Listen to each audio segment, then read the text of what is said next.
It's always exciting to get expanded universe characters in the Star Wars toy line. For one, it happens so rarely that it makes it a minor event when we do get one. And for two, so many of those old expanded universe characters were just awesome. That includes Darth Revan here, the Jedi hero whose fall to the dark side set of the original Knights of the Old Republic video game. On the card here you can see this lovely bit of artwork up front, and then on the back is a brand new card design. Rather than the pictures of other available figures that we've gotten used to, Hasbro started giving us small character biographies instead. It's a good bit of context for a character and marks a definite step in the right direction for these cards, even if a change was only taken to stop new figure leaks.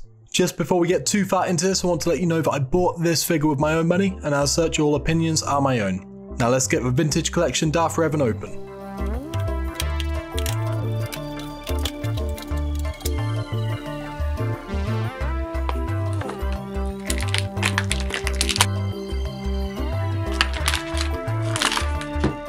And here, finally, we have Darth Revan off of the card. On the turnaround, we can see just how good this guy looks. The sculpt is well proportioned with lovely rose gold armor plates and intricate details on his belts.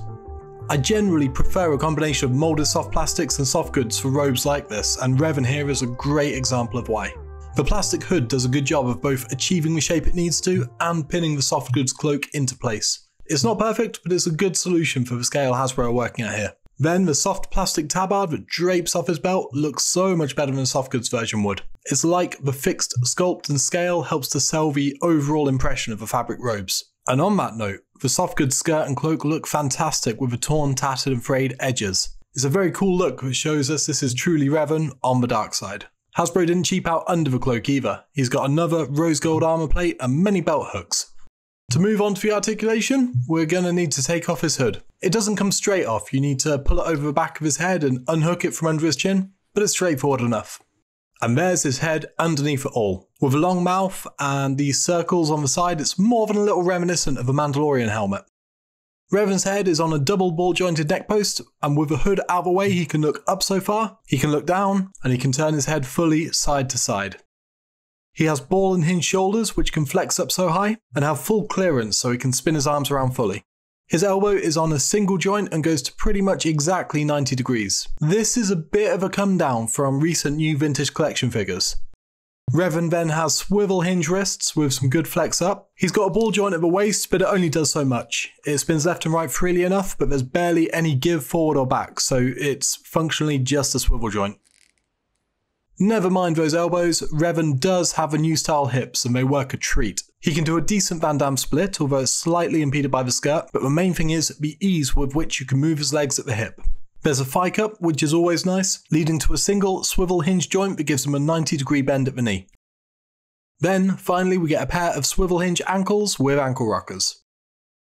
Revan has all the articulation you need, and if he had been released, say, 3 years ago, you would be thinking 1/18th scale action figures couldn't get much better. Unfortunately, thanks to the single jointed knees and elbows, he is a step backwards from the standard that Hasbro has set for itself since 2021, and it's impossible not to think that when playing with them.